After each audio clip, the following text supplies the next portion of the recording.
يا مساء الفل يا بنات، عاملين ايه؟ كل سنة وانتم طيبين ورمضان كريم. وحشتوني جدا. انا طبعا اتأخرت معاكم في الفيديوهات، بس انا كان عندي حالة وفاة والدنيا ما كانتش متظبطه معايا، بس الحمد لله الدنيا اتظبطت والحمد لله على كل حال. ولازم نمارس حياتنا وربنا يرحم امواتنا جميعا ويرحمنا كلنا يا رب. انا عندي فيديوهات كتير كنت مصوراها يعني من فتره من قبل رمضان في اوقات التخزين. يعني انا ما خزنتش حاجات لان احنا كنا نفرين، فانا مش بحب ان انا اخزن كميات كبيره.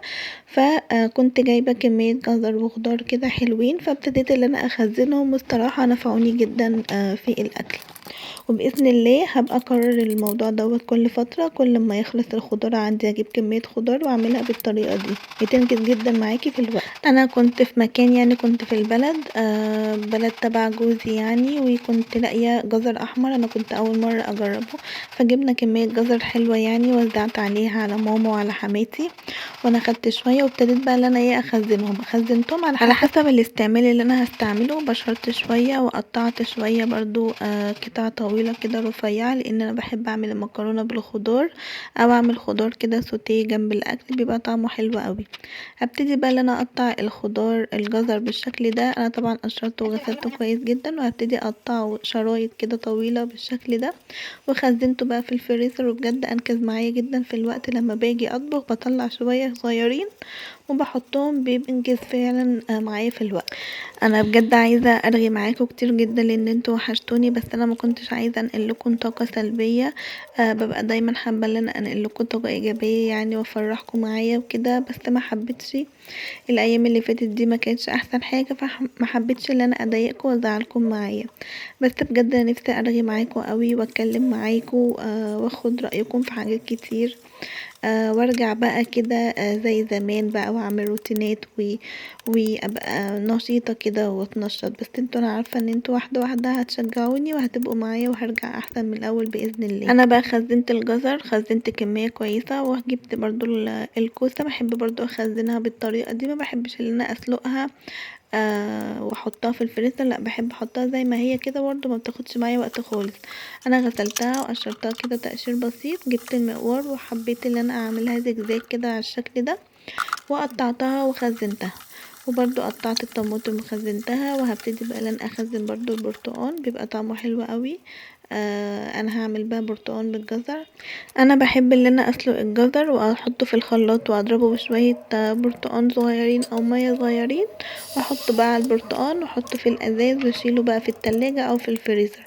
بس لو شلتيه في الفريزر تطلعي الكميه اللي انت عايزاها، الازازه مثلا، وتسيح وتشربيها، ما تسيحيش وترجعي تاني في الفريزر، لا تشربيها على طول.